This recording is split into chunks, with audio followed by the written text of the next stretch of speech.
Commençons tout de suite avec notre question du futur.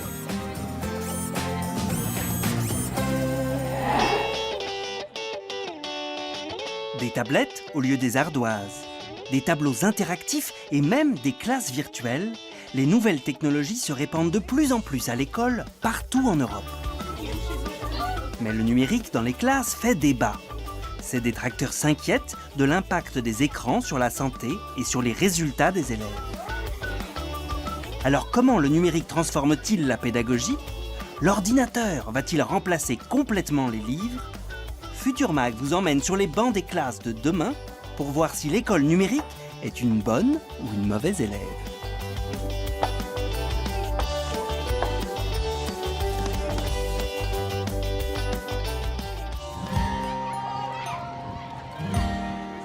Nous sommes au collège Jean Villard, à Chalon-sur-Saône. Dans cette classe de 3e, les cours d'anglais d'Elise Jack commencent souvent par le même rituel. Bonjour à tous. Asseyez-vous. Allez, s'il vous plaît, venez ici, prenez vos tablettes et bien sûr, connectez-vous, ok? Fini les distributions de photocopies. Ici, c'est sur tablette que les élèves se penchent pour travailler leur anglais. Depuis 4 ans, cette professeure a décidé de remplacer les bons vieux manuels scolaires par des écrans plus interactifs. L'outil numérique, il permet d'avoir accès à des documents authentiques beaucoup plus facilement. Et notamment, je pense à toute la partie audio, orale.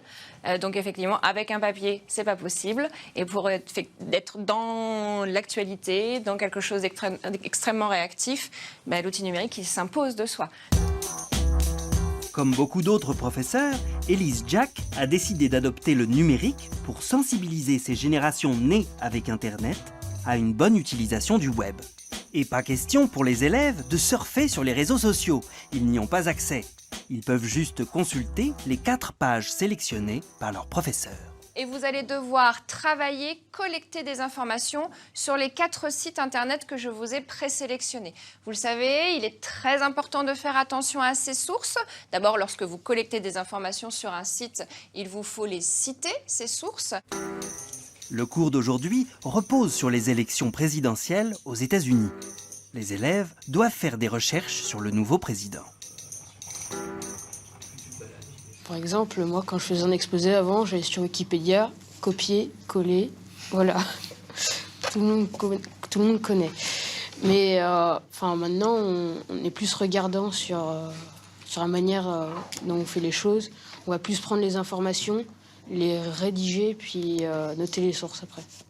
L'enjeu de faire rentrer le numérique dans les classes, il est de venir en complément on va dire, de la veille parentale qui va pouvoir ou pas se passer à la maison. Et apprendre à savoir faire le tri dans les informations, il me semble qu'aujourd'hui, c'est juste un point essentiel pour les citoyens de demain. Et les tablettes servent aussi à faire des exercices que l'enseignante a préparés. Des quiz tactiles sur l'histoire des États-Unis, de la grammaire ou de la compréhension orale. Les élèves peuvent faire du travail personnalisé en fonction de leur niveau.